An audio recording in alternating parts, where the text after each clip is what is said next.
want to use the rest of my night working on stuff, so I prefer not to take commissions.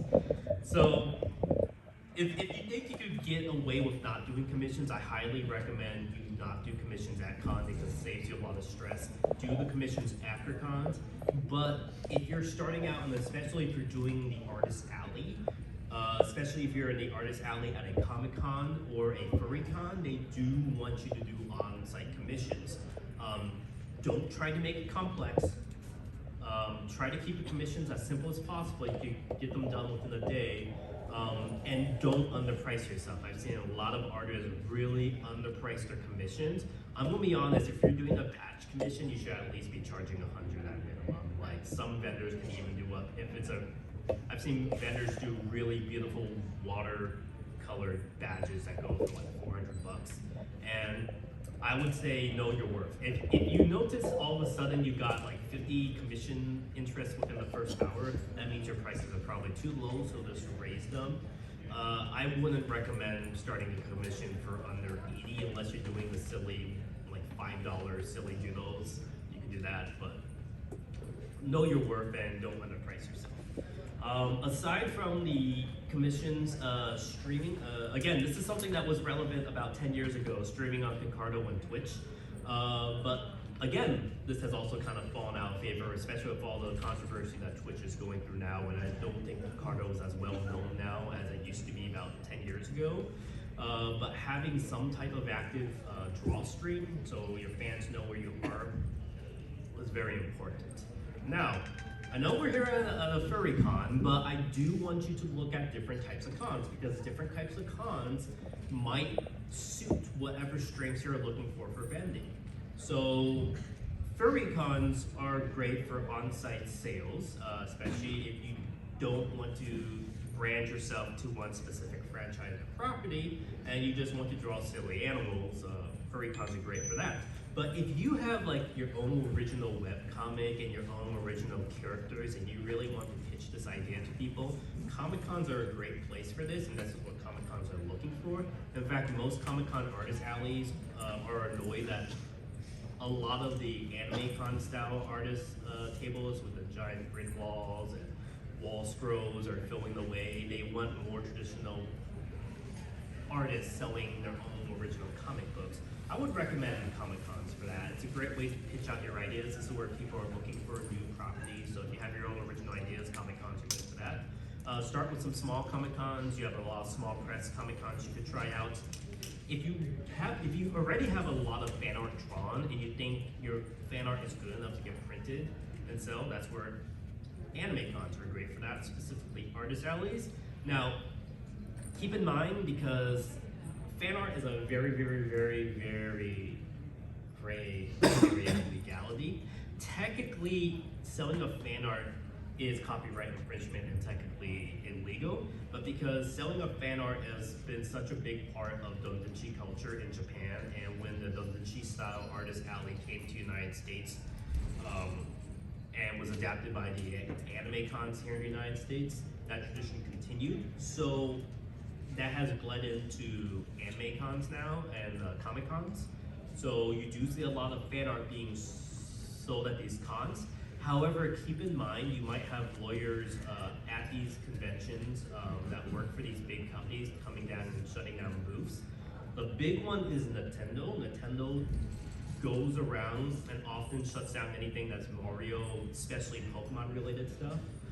There is a horror story of someone who was trying to throw a Pokemon party, themed room party at PAX, and was advertising it, and they were shut down before the party even happened and was hit with a $5,000 bill for that infringement.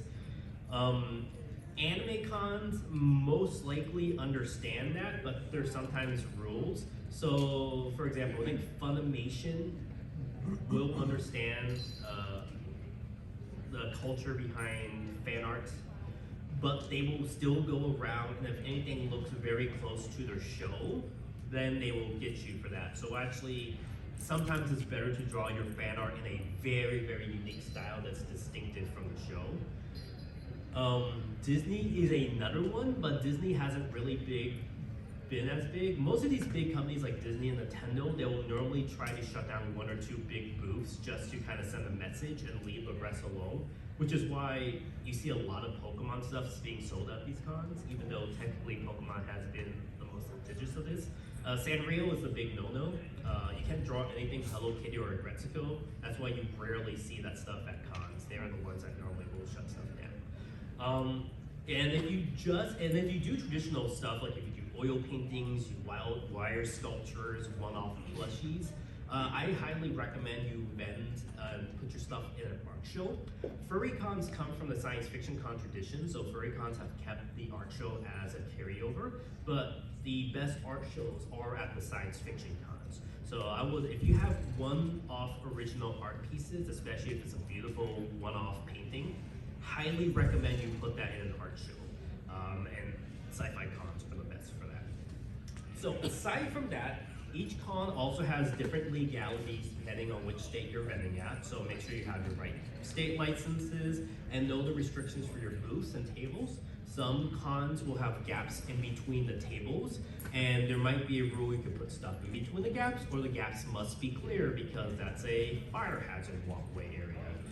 Some cons have rules where because not all cons are held in convention centers, some cons are held in hotels, and sometimes there's low ceilings, so you might not be able to have tall tables. So make sure to know the rules of it because you don't want to piss off the convention center or the con staff because they might not like you back the next year if you don't follow the rules. Yes?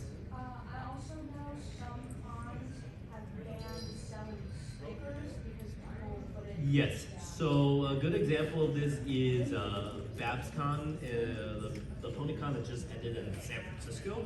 They have a no sticker rule because people will put stickers on the convention center and the hotel, and unfortunately the con gets charged for that. So sometimes there's a rule like for every sticker that's stuck around the hotel, the convention itself gets charged $20 per sticker. So you have to do that. So while stickers on one hand are something that everyone wants to buy and are very, very popular, some cons ban stickers. So if stickers are your main thing, you need to make sure you have an alternative place if you can't do stickers.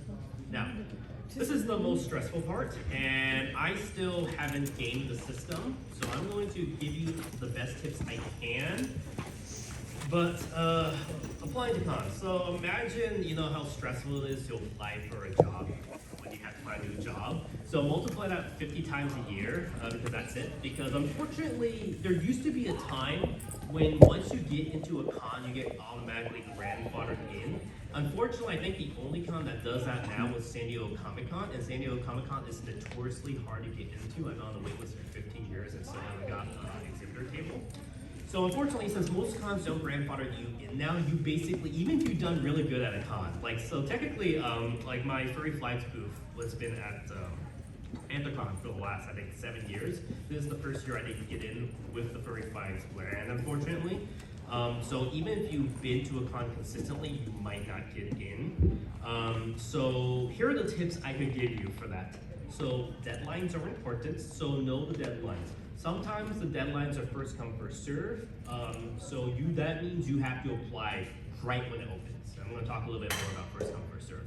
Sometimes the application period is open for a short period. So for example, Otakon is open for 48 hours, so 2 days. MagFest is open for half an hour, which is so dumb because last year when MagFest applications opened, it was actually on my birthday and it was right in the middle of FWA, right in the middle of the Mystery Skulls set. And I really want to see Mystery Skulls. So like in the middle of Mystery Skulls playing, I had to get on my phone and fill out an application for MagFest, which was so dumb. And I didn't get in. So it's like, I just wasted, I don't know. So sometimes there is a really weird application window you have to figure out. But if it's something that's like 2 weeks to a month, don't rush it. Apply when you think you're best suited.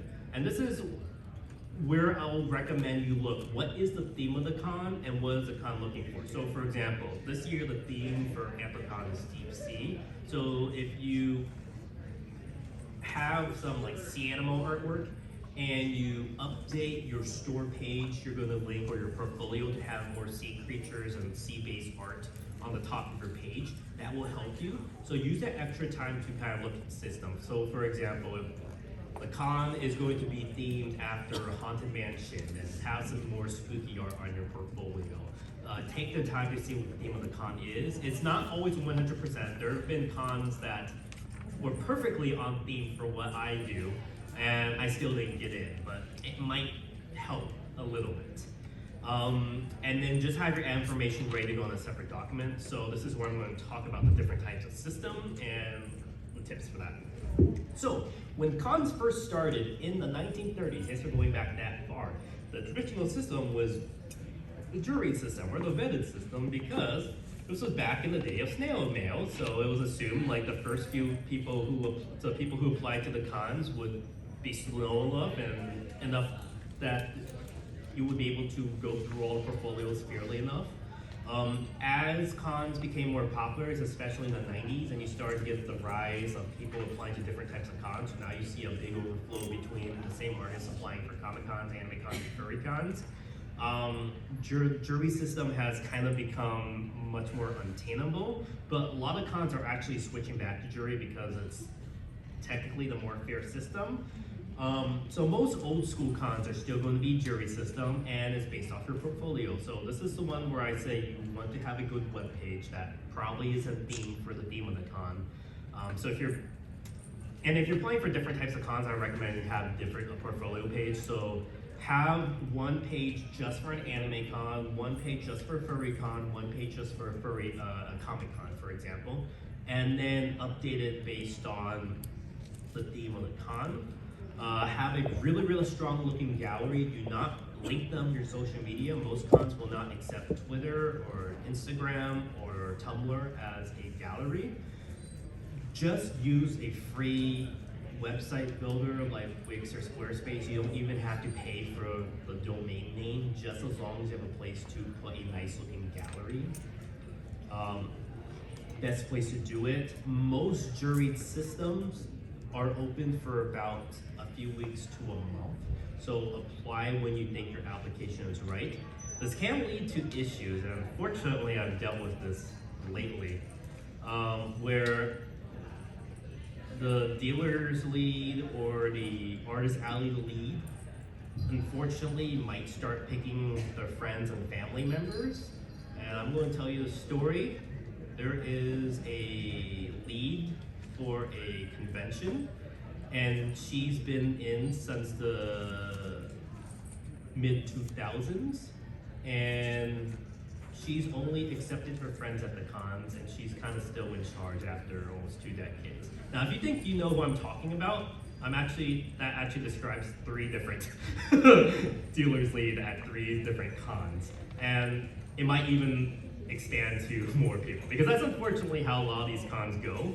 Because a lot of these cons, when they got started, the person who was the first dealer's lead or artist alley lead or exhibitor lead has kind of fallen into that position and stayed in that position. And over time, you notice they just only pick their friends. Even if suspiciously the con is a jury con or a lottery con or a first come, first served con, you notice year after year, only their friends always get in.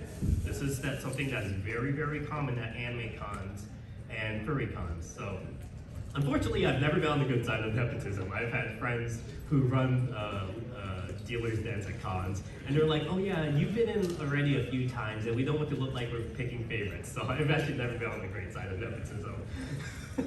But yeah, that's unfortunately what's going to happen. So unfortunately, right now, I would say the jury system is the most fair system, but unfortunately, people who've been in for a long time, unfortunately, start choosing their friends and family members. And that has been something that has drained people from these types of cons. So because of that, and to avoid that going through applications, in about the 90s and 2000s, most cons switched to what I think is the absolute worst system, the first come, first served system. Now, this might work in the mid-2000s when there was a small con and there were a few people applying, especially when there was snail mail. But now, if you've ever had to deal with the hotel lottery at a con now, a big con now, this is basically it. So it's a weird system because you're not being chosen based on how good your portfolio is, what your experience is vending at cons. You're based on how fast you're picked based on how fast you can type.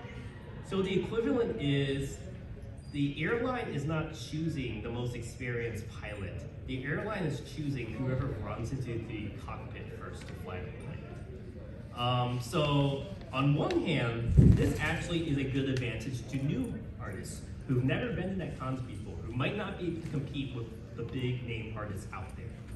Unfortunately, it's also, I would say it's kind of ableist, because if it's based on how fast you can type, if you have wrist cramp, arthritis, if you're not able to afford fast internet, if you're unfortunately traveling or working when an application is open, because sometimes first come applications fill out in as fast as a few seconds to just under an hour. So for example, one anime con, their application opened when I was going to be flying, and I emailed the con saying, hey, I've been trying to get to your con for years. Here's my plane ticket. Your application is opening. I don't think the plane has Wi-Fi. And they just said, too bad, try again next year. That's unfortunate.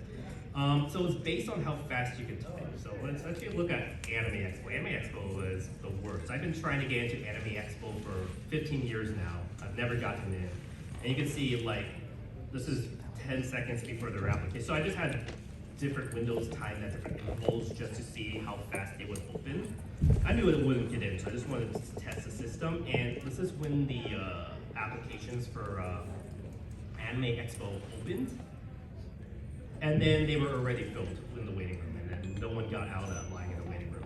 So unfortunately, I think bots are doing this, but cons are not addressing the problem with bots. So it is a horrible system, and unfortunately, a lot of cons still use the system. So the tips for beating the system is, unfortunately, you have to pay for fast internet. So try to get fast internet when you know these applications window will open.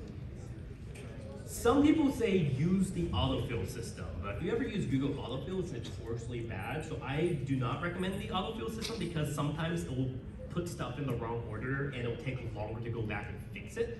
What I recommend is having a separate Word or Google document open and having what information you think is there, copy paste, copy paste, copy paste, copy paste. Sometimes some cons will have a practice application open so you can prepare ahead of time. MagFest, for example, sent a screenshot of what they were expecting. TFF, before they switched to jury, used to have a practice application. And I remember like the one time, it's funny because I used to live in Dallas, but I never got to TFF. The one time I've gotten into the TFF dealer's den was when I actually finally beat, the last year they had the first con system. And I beat the system because I used the week before to practice my typing speed. So I got my typing speed down from 2 minutes down to 40 seconds. And that year, the applications filled out within like 55 seconds. So I just beat that window. So unfortunately, it's based on how fast you can type. Hopefully most cons are moving away from that, but a lot of cons still keep that system. So if we have to deal with that, some of the big cons like Anime Expo still use that system, so you have to deal with that. So the most fair system out of all three is a lottery system, but that's still also not completely fair because a lottery is a lottery. You can win, you cannot win. So for example, Otakon. The 15 years I applied for Otakon's lottery system, I've gotten in 2 times. So 2 out of 15 times is not really great odds. And this is when I was living in Baltimore. So Otakon used to be like less than a mile from my house. So again, another local con I couldn't vend at because their application system kind of kept me out. The first year I finally got into Otakon was the year I moved out of Baltimore, and it was also the same weekend as BronyCon, so I couldn't do it. So the lottery system is technically the most fair because it doesn't have the bias, potential nepotism of the jury system, and it doesn't have the unfairness of the first come system, but it's also against the odds, so it's also unfortunately not fair. And unfortunately, there's really no way to game a system that's based on luck. The only trick I could give you is, and it depends on rules, some cons will allow an artist to apply as a studio and as an individual artist. If you're able to apply as a studio and as an individual artist, that could give you 2 potential entries into the pool. But you have to check because some cons have a rule against that. And if you apply as a studio, as an artist, they will think you're applying twice and they might ban you from the con. So you have to ask them. Some anime cons allow this because some anime cons know that some studios are made up of multiple artists, and sometimes it's better to have multiple artists having one table instead of them as individuals. But you have to check. And sometimes if your studio wins, every artist that applied for that studio cannot get their table. Even if they won that individual table, they have to merge with that big one. So that's the only trick I could give you. Unfortunately, vending at cons is the one profession where we have to reapply for a job every year, and none of the three systems is completely based on merit experience or how good your art is. So, assuming you get into a con, and so for example, to give you an example, I apply for about 50 cons a year. I get into, if I'm lucky, 15 to 20, but normally about 5 of those cons I've been invited as a guest. So so basically just based off the application system, I probably get to 10 cons a year, so that's 1/5 of the cons I applied for as a 1/5 acceptance rate. So planning your travels to cons. So if you're vending at a local con, it's great because if you have a car, you could drive stuff back and forth. You also don't have to pay for your hotel room, though honestly, if it's a big local con, I still recommend just booking the hotel there. So Megaplex is less than 10 minutes away from my current house, but I still book a room at Megaplex because it's easier just, to have my stuff at the con, move it down, and then head back at the end of the con. But you can also be helpful with vendor friends and have them ship stuff to your house, but traveling long distance is most likely where you're gonna go. So even though I live in Florida, I only have, Megaplex is my one Florida con a year. So all my other cons I have to fly to. So traveling is going to get very, very expensive. So here is a formula I created 10 years ago, and I'm surprised no other video on con vending has brought this up.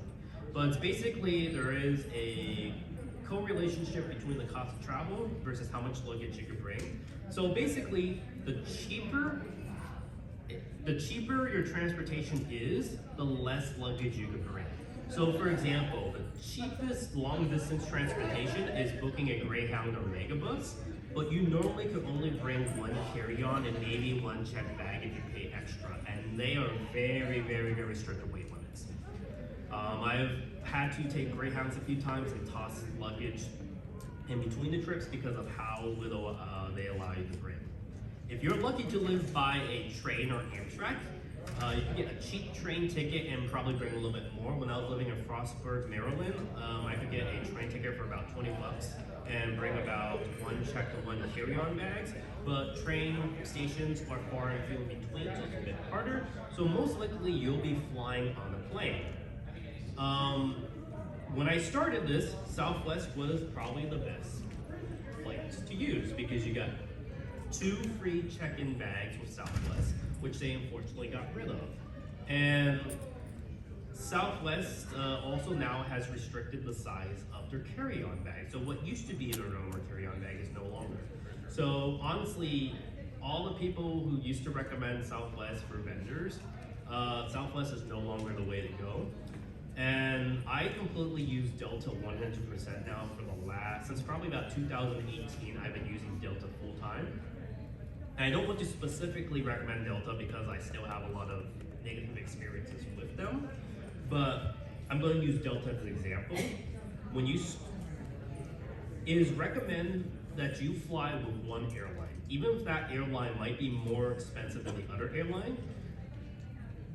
Go to your local airport, see what your local airport is, and see what the flagship carrier with that one is. I live in Orlando, so Delta is kind of the main airline for Orlando.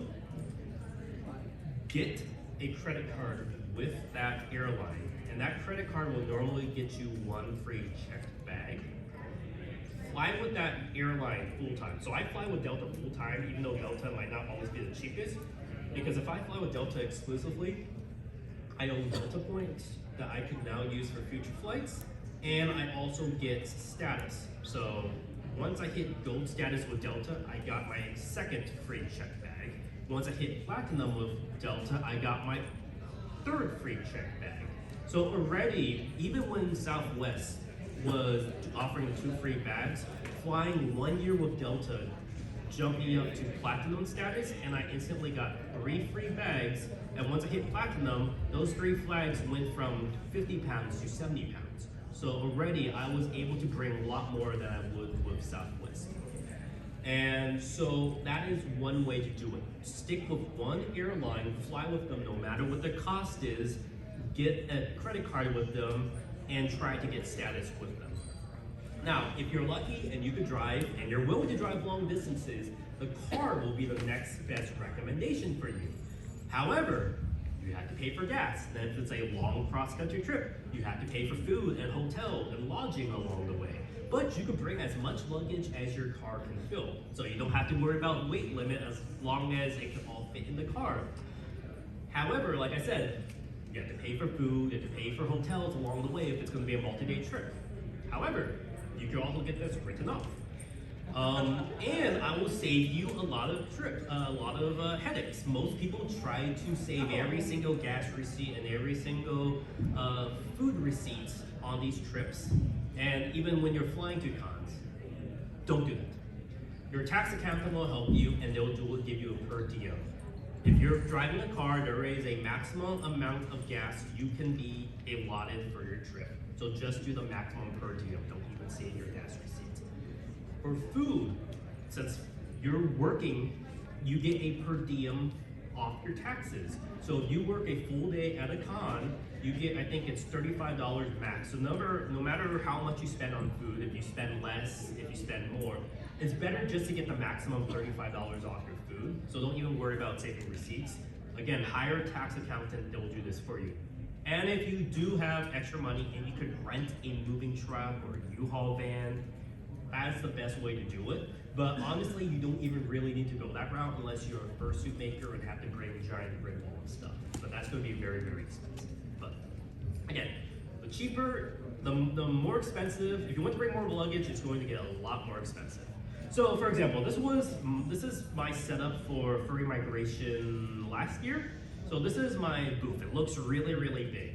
I filled everything out, but all the stuff in this booth fits within these luggage bags. So you have to learn how to pack very, very efficiently. This means bring a lot of stuff like the cloth banners that can be folded up, the light stands and stuff that could be used. Actually, I think that's a trick I use. Most people, I think I was the one that started this trend, because most people when they started vending at cons would use the photography backdrops, but they are short and they are very, very weak and flimsy. I think I was the first vendor to actually use light stands, like professional stands that they put like sports lights on. And once I started that, everyone asked me where I got these from. I told them that, and now everyone uses them. I was walking around the dealer center today, and it's like almost everyone uses the exact same brand I recommended. And I was using it like 3 years before the first other person started to do that. So I think that's one that I started. But I do recommend that. Unfortunately, those ones are long. The light stands are long. My trick is buy a golf bag or a surfboard or snowboard bag because I can fit it. And most airlines will not charge your golf bag or snowboard bag as an oversized item. If your light stand is packed in the light stand bag, it'll be charged as an oversized. If you put it in a sports equipment bag, it will not be charged as that. So these are my 3 free bags, up to 70 pounds, my 1 check-in bag, and my 1 backpack. So all that stuff kept in this. When I go to bigger cons, so I think this was MFF, I have to bring more bags. So this is the other tip, because I also fursuit. I sometimes want to bring my fursuit. I don't want to have my fursuit head crushed, so I actually pay for an extra seat. You could buy an extra seat on the plane. They allot extra seats for people who might need a little more space on the airline and people who want to bring their pet dogs. And if you have a musical instrument, all airlines will allow you to sell that for that. Call the airline and say you have something that's the equivalent of a musical instrument. I basically tell them I have a fragile costume head, which cannot be stored in the overhead and cannot be checked. So when I fly to a big con with my fursuit head, I normally book an extra seat for my fursuit head, and depending on which airlines, remember, because I am a Delta, actually I'm Delta Diamond now, I get the 3 free bags up to 70 pounds once I book the extra seat. That goes up to 6 free bags up to 70 pounds. I am paying for an extra ticket, so like a $500 ticket, a $500 ticket, but I get those extra bags. And normally, if I added those 3 extra bags separately, it might be $100 or $2 or $200 per extra bag. So actually, it's cheaper just to buy the extra seat for your extra airline days. Hopefully, you don't need to get to this point, but that's a tip I use that I don't see a lot of people talking about. But it's tricky because once you get your stuff, because it's easier to drop off your luggage on the curbside check-in, but getting your stuff from baggage claim to the shuttle to your hotel, it's much more difficult. So just be prepared for getting it from that to your hotel. So sometimes I'm just waiting with all my luggage for my Uber to let me do it. This is MFF last year, so this is nice. So this is another thing I talk about, have nice fun themed booths, always fun. So I try to do a Christmassy theme for MFF, this is a Christmas themed one. All right, so after your first few years of vending, you'll notice a few items start selling more than others. So when you start vending, you might want to do everything. You want to do prints, you want to do buttons, you want to do badges. You'll notice some items start selling more than others. So these are 3 different Ponycons, 3 different sizes, 2018, and you notice 75% of my items were made up by 3 specific items. And once you find out what those items are, you can start weeding. You can cut out all the small items that are selling for just a few, that's making only a quarter of your sales, and just focus on the big price items. Try to focus, looks like I'm running out of time, so I'm gonna try to fast forward. Try to focus on having a unique item. When I first started vending at cons, tarot cards used to be my big thing at Pony cons. Then when I started vending at furry cons, flags used to be my big thing. That's why I went by furry flags. So find an item no one else is making and kind of make it your name brand thing. So like I said, for me, that's a tarot cards. This tarot deck is actually the art show. If you've been to a PonyCon, Milo ties, he sells the pony themed ties and tie clips. They aren't his main selling item now, but people know him for the ties, so you keep the ties there. So sometimes you'll be known for an item, just keep it there. So that's marketing stuff. All right, so I'm going to fast forward because booth setup is actually my favorite thing, so I kind of want to do it. This is another formula I came up with that I don't think I've seen anyone talking about. It's called maximizing visibility versus maximizing area filled. So, build tall, build for eye level, build for visibility. So for example, these are new vendors. This was Oldacon a few years back. You could tell they're new vendors. They are basically setting up a booth based on someone's impression of what a booth is. So everything is nice. They have great art, but it's just kind of all plastered area. There's no way. So the human eye likes order, and the human eye will settle on things that look nice, tidy, and organized. When things are kind of all messy and over the place, the human eyes will just glaze over that. So it's very, very hard to find a central focus point for a booth like this. Everything's all over the place. Now, if you go to a professional exhibitor at like a big anime con, it might also look very, very messy, but they also have a formula. They're building very, very tall. So they are building over the crowd, the head of the crowd. So when you go to a big convention center, the first thing you do is try to look over the crowd, avoid the chaos and avoid the crowd. So booths with tall displays and tall signs are going to be the one to catch attention. And you can see they have large wall scrolls on top, and then the figures, and it goes down, down, down. That is something that I started experimenting when I first started vending at PonyCons, having larger items on top and things at eye level that I want to sell at eye level. So these are some of the earlier booths I've been trying out with. You can kind of see how I experimented at a bunch of different cons. Maximizing visibility versus maximizing stuff build. So pins for me, buttons for me are not a big selling item. I call these impulse buy items. I don't display these out in the open. I put these right at the check-in window. So I have a basket of small items and buttons. So people are going to buy my big item. They're going to see, oh, I have a $1, $2 button. They're going to just add this to my order. So for me, buttons are not my main item. So I could afford to compress all my buttons into just a few baskets. However, if buttons are your main item, you have to make them prominently on display. You have to make them look nice and organized so they know exactly what button they want to buy. So that's the thing. If it's your main item, you have to sacrifice space. So all the buttons on this board that takes up half a table, I could fit into one basket. But because buttons are their main item, they have to sacrifice the space to make sure it looks very nice and visible. I could sacrifice the space because I do not need visibility. So that's the thing. If it's your main item, you have to sacrifice visibility. You have to sacrifice space for visibility. Mary Mouse does this really well. She does her certified badges all print because people already know that she does badges. She has them all printed on a little sign. When I started vending large signs, themed booth, nice themed booth. Themed booths are nice. So basically incorporating your art into the tablecloth displays are really, really great. Having the right booth displays, so teal blue, nice pink. So I took this picture through a crowd in a dark basement at an Anthrocon, and I could still see the booth through the crowd because of how bright it is. This was my booth at the final BronyCon. I had a walk-in booth area. I had the badges on display. The badges sold within the first hour. It was very nice. When I started focusing more on furrycons, I tried to keep nice consistency visual. So large items on top, things at eye level that I want people to buy at this level. This was a letter set where I tried to mimic a skateboard shop with this booth right here at MFF. MFF recently, I started to do walk-in booths. If you could get a walk-in booth, that's a great way to do it. But even so, you can see how, even though I have different types of items, I display them in a way. Sometimes, like I said, go on theme. If it's a beach-themed con, I like do the tropical setup, so it's a nice way to incorporate yourself in the con. This is Anthrocon a few years ago, I think. This is San Diego Comic-Con booth. So you can see I have a specific blue pattern for my Comic-Con booth. So it ties it all together. This is Anthrocon last year, and I think this was way too high, I'm gonna be honest. This was like 20 foot tall, and I think that's probably the reason why Furry Flight was invited back, because it was way too tall. I tried to go to the Shifter School theme when I was promoting a webcomic that I still haven't finished yet, so this was for FWA last year when they were doing their university theme. FWA this year was doing a cyberpunk theme, so I really want, I think this is a really beautiful movie. I'm really proud of this one. This is the first time I did a light up wall. It was really expensive. I think it was like $2K, but I thought it was worth it because I could reuse it in the future. Doing a beautiful light up booth.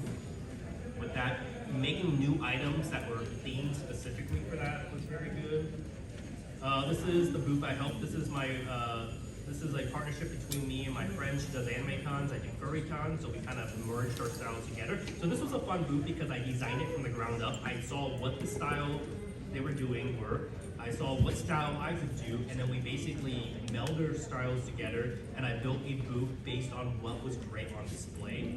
So I think this is one of the more beautiful booths, that as opposed to having a bunch of products made ahead of time and trying to fit them into a booth, we basically built the products around what we want the booth to look like. Close up with that. Since I am running out of time, I'm just going to quickly say this. Get a tax accountant. A tax accountant who's also a vendor is also very great. Snuggle Trumpet is a friend of mine, does PonyCon, sells jerseys, is my tax accountant. He knows all the tricks and tips. Tax accountants will save you a lot of money. They will give you per diem for food that you eat at cons, and they'll know exactly how much you deduct. You don't have to save receipts for your food and travel, because that will be deducted from per diem. Save your hotel receipts, though. This is very important. Aside from having an area of your room, of your rent, discarded, if you set that aside for vending, your phone could also be a business expense. So part of your phone bill, if it's used for business, can also be deducted off. Your internet bill could also be deducted off from that as well. So I think I'm out of time, so unfortunately I don't have time for questions and answers now. But find me in the dealer's den. You can support me at transformative.com. And thank you very much for coming to my panel.